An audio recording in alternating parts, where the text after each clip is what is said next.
Someone in the crowd said to Jesus, "Teacher, tell my brother to share the inheritance with me." Jesus replied to him, "Friend, who appointed me as your judge and arbitrator?"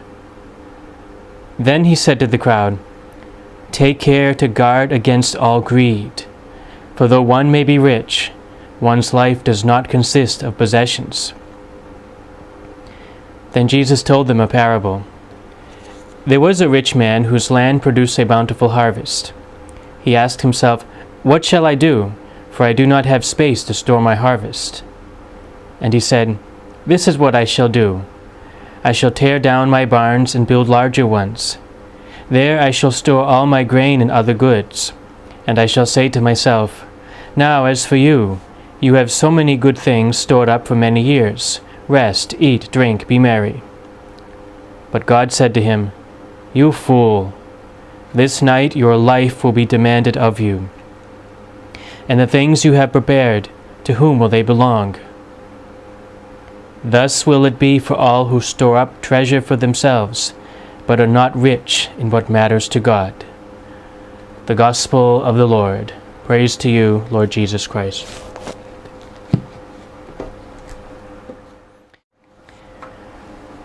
One of the most important things for us to acquire in life is wisdom. We want to have wisdom in our actions, in our words that we speak, or the words that we send to people in letters and messages.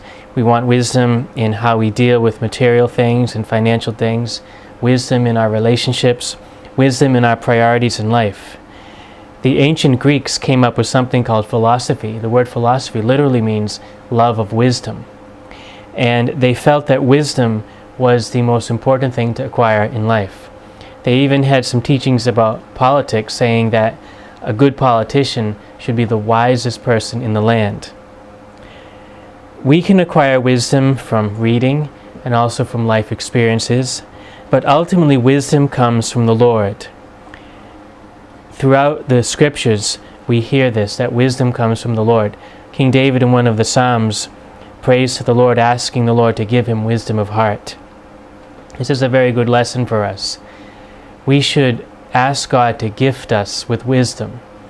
You know, sometimes you may have a big decision in your life, and then you pray about it, and you see a new perspective. You may have made one decision, but then when you brought it to prayer and asked God to give you His wisdom, you come up with another decision. It's important to ask God to give you wisdom whenever you come to some major decision in life, but also I would add, when you come to have new relationships in your life. You want wisdom to surround your relationships. Pray to God for wisdom about your relationships. St. Paul says in one of his letters that Christ is the wisdom and power of God. So when we seek wisdom, we really are seeking to know the Lord Jesus. When we study His teachings in the Scriptures and in the Catechism, when we come to His real presence in the Eucharist of the Catholic Church, we are coming into the presence of wisdom incarnate, wisdom itself, who is Jesus. St. Paul teaches us in his other letters that sin moves us away from wisdom. Sin is always unwise. It's never a wise thing to do. Sin moves us away from Christ. And so St. Paul exhorts us to reject sin, to reject immorality, impurity, evil desire, and greed, and other evils. And we have to reject these evils in our own life, first and foremost. Sometimes we reject them in the lives of other people, but not in our own lives. That's a kind of hypocrisy. We should seek Christ above all. He is the wisdom of God. And be proud to be called His followers. And not only that, to be proud to actually be His followers. To follow Jesus Christ is to live on the path of wisdom. In the New Testament, as you read through the various writings in the New Testament, you come to pick up a clear distinction between the way of Christ and the way of the world. There's a document that is probably almost 2,000 years old called the Didache. It was known as the Teaching of the 12 Apostles, and is believed to have been compiled by the 12 Apostles. And in the beginning of the work, it says there are two ways, the way of light and the way of darkness. And great is the difference between these two ways. And so we have the way of Christ and the way of the world. In the gospel that I read to you, Jesus teaches us what the way of the world looks like. It's lived in the life of this man whose greatest and only desire is to have possessions that he can control and store. All he cares about really ultimately is his possessions, his money, his fortune, and his security in this world. And God calls that man a fool. That man is foolish. He has a wisdom that doesn't go beyond this present life. Thomas à Kempis, in one of his writings called The Imitation of Christ, which is one of the most popular spiritual books after the Bible, has this to say: "Your time here is short, very short. Take another look at the way in which you spend it. If you hope to live well and wisely, try to be here and now the man you would want to be on your deathbed." Many of the saints teach us that we should think often about the end of our life. When we come to the end of our life, how do we want to be remembered? And what kind of person do we want to be? If at the end of our life we want to be remembered for having been a good person, someone who loved God and loved their neighbor, if we want to be someone who is charitable, then we should be that right now. If we want to die as a person who is merciful and humble and gentle and kind and compassionate, courageous and just, then we should be that now.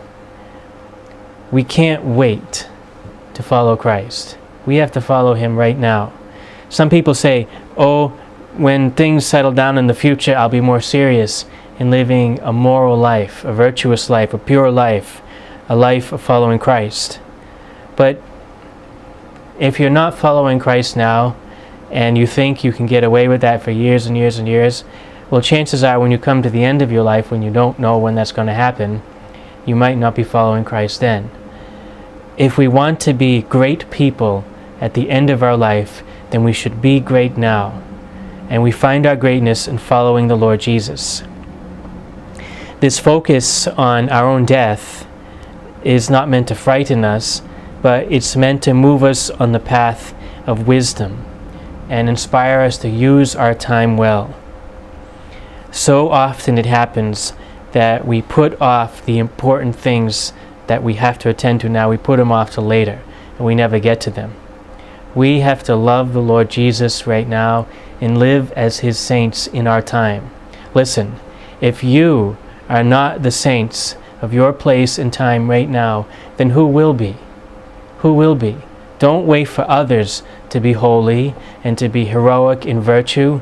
You be that right now in your life. Turn to Christ. Begin again. He's merciful, and you can start over. Follow Him up close. That is to have your values in right order.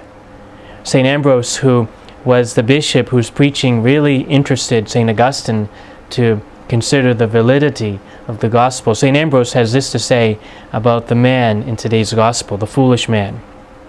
He says, "In vain he amasses wealth, who knows not how to use it." That man doesn't know how to use his wealth. All he uses it for is himself. And St. Ambrose continues. He says, "The things which we cannot take with us at our death don't really belong to us." So all of the possessions that we may have in life, if we can't take them with us into our death and beyond, then they don't belong to us, really. Virtue alone is the companion of the dead. Mercy alone follows us, which gains for us an everlasting habitation, everlasting home in heaven. And so the material things, they're just on loan to us. Someone else is going to own them someday, not us. But we can own our good works. People have an expression, pay it forward. When we do good works, we're going to carry those with us beyond our death into life eternal. And so, brothers and sisters, we know not the day nor the hour when we shall come to the end of our life in this world. Could be today for any one of us. Could be tomorrow. We're not going to be here forever, and we're not going to be here for long. And so, Let us follow the Lord Jesus now, right now. Let us live the life of grace and truth now, not later. In this way, we can be sure that our lives are on the path of true wisdom. And who knows, we just may inspire others to follow us along the way of Jesus Christ. God bless you.